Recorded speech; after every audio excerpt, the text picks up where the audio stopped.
ஒரு யானை அது குட்டியாக இருக்கின்ற போது ஒரு சின்ன சங்கிலியாலே அதனுடைய காலை கட்டி வைத்திருக்கின்றார்கள். அந்த யானை பெரிதாக வளர்ந்து கொண்டிருக்கின்ற போது கூட அந்த சங்கிலி சிறிய சங்கிலியே தான் அந்த யானையை கட்டி வைத்திருக்கின்றார்கள்.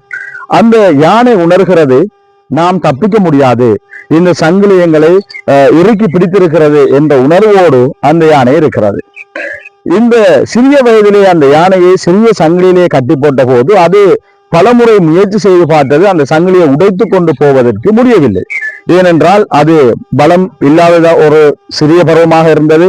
இந்த சங்கிலியின் காலில் கட்டப்பட்டிருந்த காரணமாக இந்த யானைக்கு தப்பிக்க முடியவில்லை. அது காலப்போக்கிலே தன்னுடைய உள்ளத்திலே உறுதியாக எடுத்துக்கொண்டது, நாம் ஒருபோதும் தப்பிக்க முடியாது, ஏனென்றால் எங்களுடைய காலிலே பலமான சங்கிலியால் கட்டப்பட்டிருக்கிறது என்று.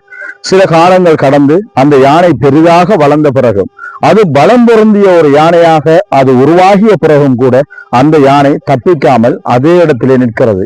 ஏனென்றால் தன்னுடைய காலிலே ஒரு பலமான சங்கிலி கட்டப்பட்டிருக்கிறது என்ற உணர்வோடு. இந்த கதை எல்லாருக்கும் தெரிந்த கதைதான்.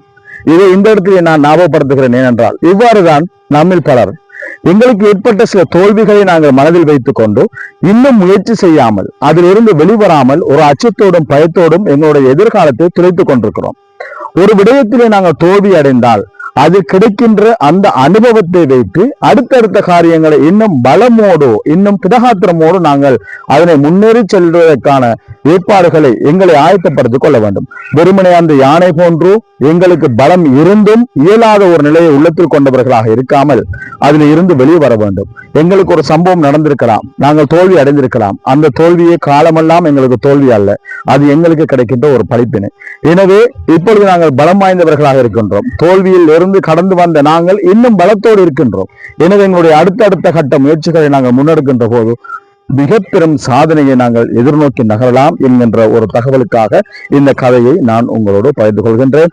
நான் பகலம் ஜுனேத், உங்கள் நண்பன்.